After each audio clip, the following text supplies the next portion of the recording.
Hey investors, Bradley here from Watson Estates, and you're listening to the largest and fastest growing podcast for Toronto real estate on iTunes, Spotify, and Google Podcasts. Thanks for tuning into our show. Hopefully you're getting value about what's going on in the market, but we like to bring on guests that can support us in our real estate investment journey.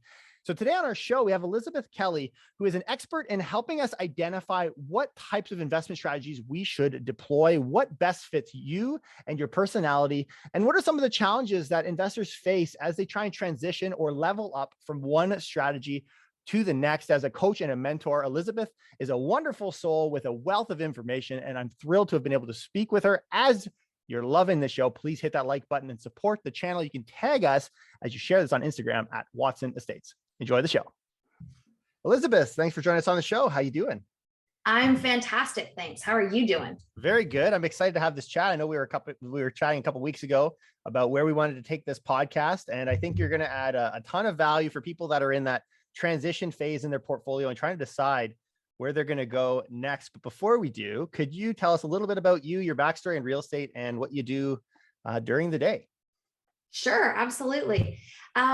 So I started in real estate investing long ago in 2005, and my husband and I, we bought 6 pre-construction condos. We bought, single family homes and duplexes in Newmarket, and we bought around the GTA. We were super proud of ourselves. We were like, we are doing something awesome. We are saving for our retirement. And then we went and we took the 3-day Rich Dad course that was being offered at the time. And we came out of that on the Saturday and we're like, wow, we are doing the right thing, but we're doing it the wrong way. So we had a conversation about what our vision was and what we wanted to do, and we decided we were all in. So we committed to educating ourselves. We picked the top level course with the mentorship and everything, and we spent the next year basically diving in and really educating ourselves on the different strategies. How do you run a business, a real estate business? I left my job in 2008. And then my husband left his, and I think it was 2014 he left his job. And since then we've done rent to owns, we bought multifamily buildings, we have joint venture partners. We run a large property management company in Kirkland Lake, Ontario. We have a portfolio in St. John, New Brunswick. So we've kind of done a lot of strategies in a number of different places, and we've done wholesaling and BRRRRs and all kinds of stuff. It's been a wild ride, but it's been pretty amazing. Yeah, I know. Obviously, we rub elbows with a lot of the same people, and everyone speaks very highly of you. And you're a great person. I can tell. I don't know you super personally, apart from us kind of prepping for this show, but it's great to hear all of the many things you're doing. And as I think about where we're going to head with this episode, I think it kind of fits your personality perfectly. That ability to do many things. I know for me can be a distraction, to be honest, to have all of these different, but if you've got that skill where you've been able to conquer so many different avenues investing in real estate, it has definitely set you up to help guide people that are unsure and do want to find that next strategy. So that's where we're going to go today. But I also know you're doing coaching and mentoring and you're helping people. Maybe tell us a little bit about that and maybe some of your students. Sure, absolutely. In 2012, Rich Dad asked us to come back and share some of our successes that we'd had as investors growing our portfolio. And at that point, I kind of discovered my love for teaching and coaching. So I was a trainer for Rich Dad for 8 years, and I had the honor to be able to work with hundreds of investors across the country and helping them get started on their journey. And I loved that. I loved the ability to be able to connect with people and educate people and support them. But I realized that I only got 3 days with them. And what I really wanted was the opportunity to help people long term, because there are some people who, they're super motivated and they're not risk adverse, and they start their journey and they just dump in and they do their first deal and they do their second deal and they do really well. And then there's sort of a percentage of people who are, slower, a little more hesitant. They want to feel more comfortable. They want more education and support, and then they're ready to take action. And then there's some people who are tend to be a little more risk adverse. And because they're so concerned about making a mistake with, we're talking about buying real estate. So we're talking about tens, if not hundreds of thousands of dollars. And those people really struggle to take that first step. And I really wanted to be able to help more people. So I officially opened my coaching business in January of 2020, believe it or not. I'd already done some coaching and that kind of thing, but I officially put my sign out, and it's been amazing. The opportunity to work one-on-one with people, on a weekly basis, and help them figure out, where are they right now, where do they want to get to, and what are those specific things that they need to do on a weekly basis to move the needle and be able to look back 3 months, 6 months, 12 months, and just be blown away by how much they've been able to accomplish. So it's been a great opportunity, and thank you for your kind words. I appreciate that. I know sometimes in the world of real estate, it's sometimes about how we look and not about who we are. So I think it's important that you value who people are when you choose to work with them. Absolutely. All right, let's dive into some goods here.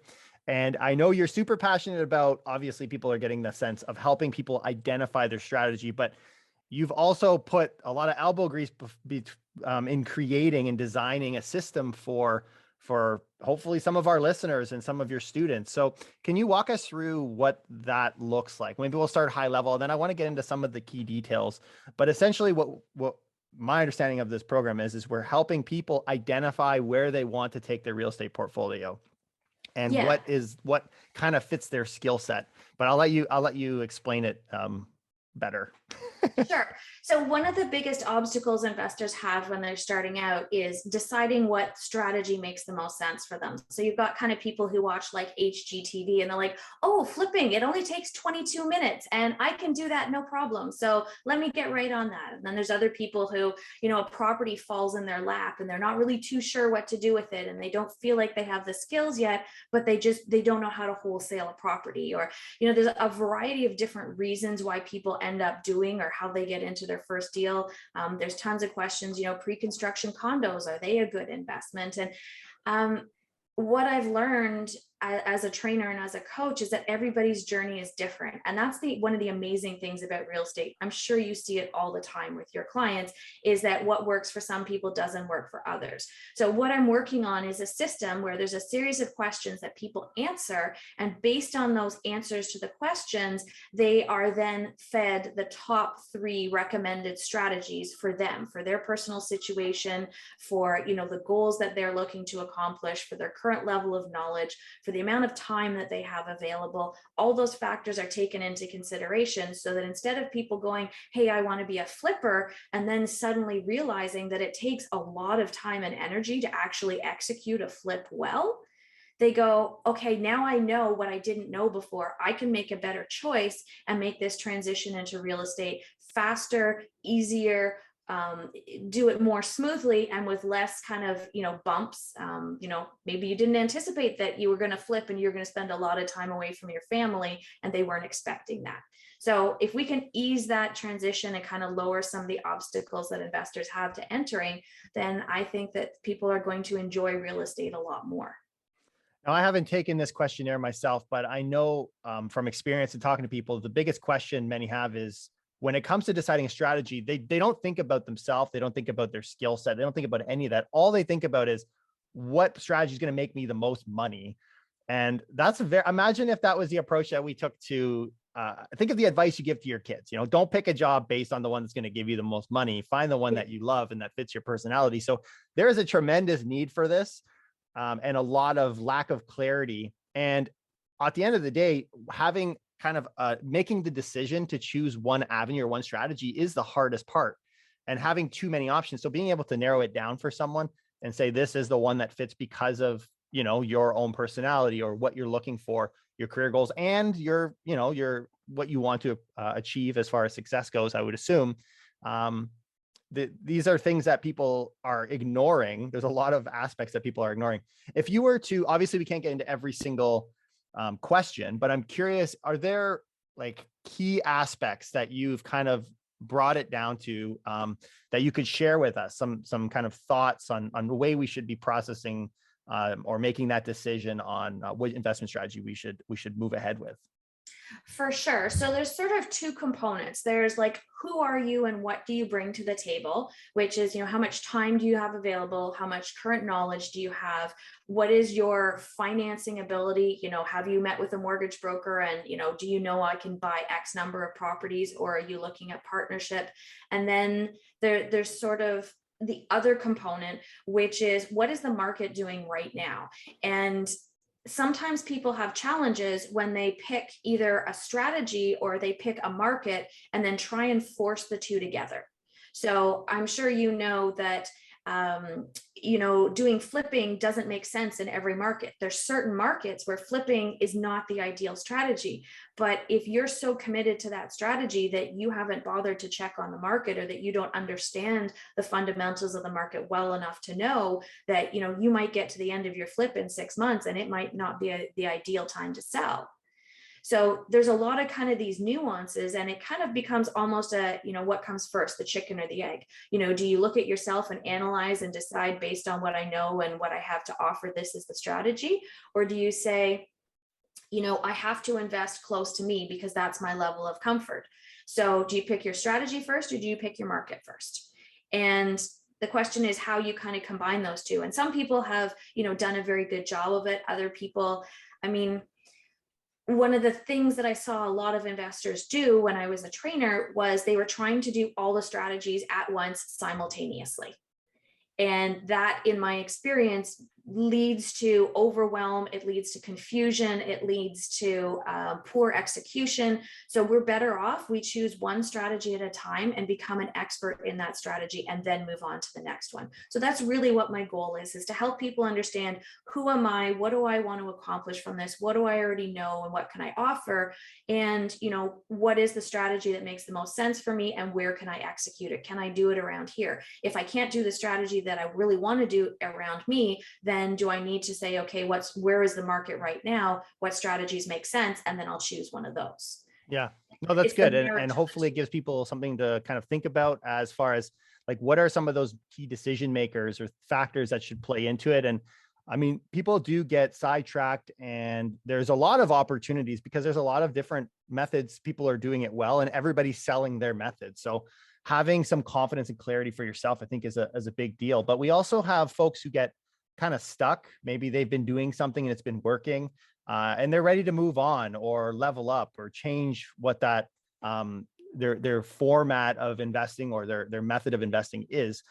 I know you're big into helping people overcome a lot of the anxieties and fears in that. I'm curious, how do you help people cope, or what are some methods that people use to, to be able and be ready to make that transition as well? Well, I think a lot of what comes from being able to level up is being able to kind of take a moment and sit quietly and think about what's holding you back. Is it fear of making a mistake? Is it, a lack of knowledge? Is it being risk adverse? Is it, I maxed out on my financing and I don't know what that looks like next? Or, I know I need to move into the partner space, but I'm really afraid of the responsibility that comes. Like, how do I show people that I have credibility and I can be trusted with their money? So there's a lot of kind of that transition. Most of our obstacles tend to be between our own two ears. So it's really narrowing down what is the specific piece that's holding us back. And I think I really enjoy people. I like people a lot, and I'm really curious about what makes them tick and about why they think what they think and why they feel what they feel. And I think by asking the right questions, we can help people figure out what's holding them back. And then we just literally take those steps and we say, okay, so our obstacle is this. So here's the 3 things that we're going to do in order to make you feel comfortable. I think some people wait to feel comfortable before they take action. And the reality is, feeling uncomfortable is a sign that we're growing. So we need to embrace that and continue to move forward despite how we feel, not wait to feel right about things. Yeah. Without being reckless, of course. Have you seen people who have been in situations where they're feeling like they're called to change their strategy, but then having gone through this exercise, realize that they're in the perfect space anyways, and they shouldn't be changing? Because I think there's this kind of attraction. Everyone's always looking on the other side of the fence, and there's these big dreams and opportunities out there, but they're really good at it. And they do love it. I think people get bored and they think, you know what, I want to change it up. But I think you can, I don't know. I'm just curious how common it is that people are overthinking that there's something else that's bigger and greater when clearly they have a working system and they're enjoying it. Yeah, I think there's definitely people like that. I certainly have clients who are, experienced with doing BRRRRs, and we, transition them into doing, BRRRRs with multi-unit buildings. So I think there's definitely ways that you can level up like that. I think a lot of it is identifying what is working and then figure out what's missing. And, when we don't know very much, then, our decisions are very binary, and it's okay. You don't know anything about real estate. Somebody offers you a discounted house. What do? Do you sell it, or do you flip it yourself? Like, as we level up in real estate, and this is a great thing, is, become an expert in a strategy and then move on. So once we become the expert, then we can layer in and we can start looking at it. Instead of saying, okay, I'm a flipper, I must go and find a property that I can flip. We get better at looking for opportunities. And then you look at a property and you go, what could I do to maximize the return on this property? What is the highest and best use? And then you might flip it, but then you add in a rent to own component, which maximizes the revenue and gives you cash flow for 3 years. Like, there's all these different things you can do when you know the different strategies and understand the fundamentals. Yeah. I think you're just better at multitasking than I am. Because I have a lot of opportunities fly by me all the time. And I need to say no more, to be honest. And it's partly my personality. And I find I need to stick with what I'm good at and know it's working. And maybe this is selfish, but I just expect there's probably differences in personality where some people can handle 4 different, I could do a rent to own, a BRRRR, and a flip all simultaneously. And then there's other people that should just get really, really good at that. I'm really good at finding deals. And I'm curious. Obviously, there's a lot of diversity out there. Yeah. Yeah. So I think one of the life-changing things for me was reading the book Who Not How, and giving up the idea that I had to be the person who did everything, and that I could surround myself with amazing people and train them and teach them, and then empower them to be able to make decisions and to do things. So there's a very good possibility that maybe there's a VA or there's somebody in your network that you could hire who could help you evaluate opportunities and say, if they meet these criteria, keep them for me. And if they don't, here's a network of people who would be interested in this opportunity as well. Sometimes it's literally just about who we surround ourselves with that can take decisions away from us, because at the end of the day, we don't want to be suffering from decision fatigue, where literally we get to like dinner time and your wife's like, hey, what do you want for dinner? And you're so overwhelmed, you're like, cereal. That's all I want, is just cereal, because that's all I can conceive of eating right now. Yeah, no, that's definitely a good point, right? Like having these aspects, these relationships and network out there, and assistance, like all of these things definitely open you up to allow you to do more, for sure. So how do you know? Because there's obviously a lot of information, this podcast includes, there's a lot of free goodies out there. Mm-hmm. At what point would you say it's worthwhile for someone to hire a coach or dive into a more specific category? Where do you find that gap happens, or when can we self-evaluate and realize, I need a coach? I'm seeing these things in my life. This is the time for that to happen. When you are in, information overwhelm or analysis paralysis, and you're struggling to make decisions, that's an indicator that you need some support and some guidance. When you are when you have this theoretical knowledge, but you don't know how that translates into your specific or your personal journey, that's really important. When you are becoming, like a seminar junkie, and you attend all these seminars, but you're not actually doing deals, maybe you're running numbers, but you're not putting in offers. Those are all signs when you're not actually actively moving towards your goals with tangible results, with deals being done. That's a really key indicator that it's time to reach out and get some support. And support can be, different. I mean, not everybody wants to work one-on-one with a coach. Some people like the group coaching component and, the ability or the opportunity to network. But if your fear of making the wrong decision or your overwhelm of information is preventing you from taking action, generally you're going to be in a space where you're going to benefit a lot from a coach. Yeah, there's definitely people that are that go to conferences and are perfect target for seminars, right? They'll go to Mhm. seminars after seminar. And as a fellow podcast listener, I love to just absorb information. And it's almost like the information is exciting in itself. But I love that point when it gets in the way of you achieving your goals or a result that you're excited about. That makes sense. Like I get it, and I know those have been moments for me when I've taken the most value out of a coach, because coaching in some ways, though it can be inspiring, you're not necessarily looking just for the inspiration. It needs to come at a moment and with a person that can then take you where you need to go at a certain stage in your life. And yeah, so I guess this is a good way to kind of, I guess, circle back for anyone. This is obviously a fantastic questionnaire that's available. Where can people locate that? And anyone who wants to kind of reach out and, just chat real estate and pick your brain a little bit. We have a lot of listeners that love to reach out to guests, and I know you'd be a fantastic resource for many of them. Thank you. I appreciate that. So you can find me under Elizabeth Kelly Consulting and Coaching, both on YouTube and on Facebook. And I have a link tree there. You can book some time with me. And once we're ready to launch the questionnaire, helping people choose their next investment strategy, then all the contact information will be available as well for people. Awesome.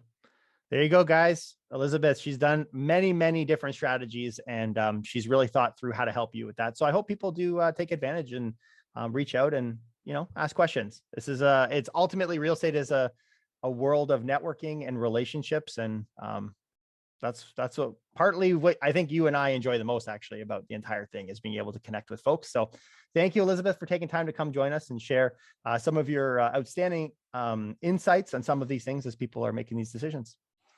Thank you so much. And thank you for everything you do for the real estate community. We definitely, up to the minute information and content and thoughts and ideas from people like you who are down in the trenches doing deals every day. It's very much appreciated.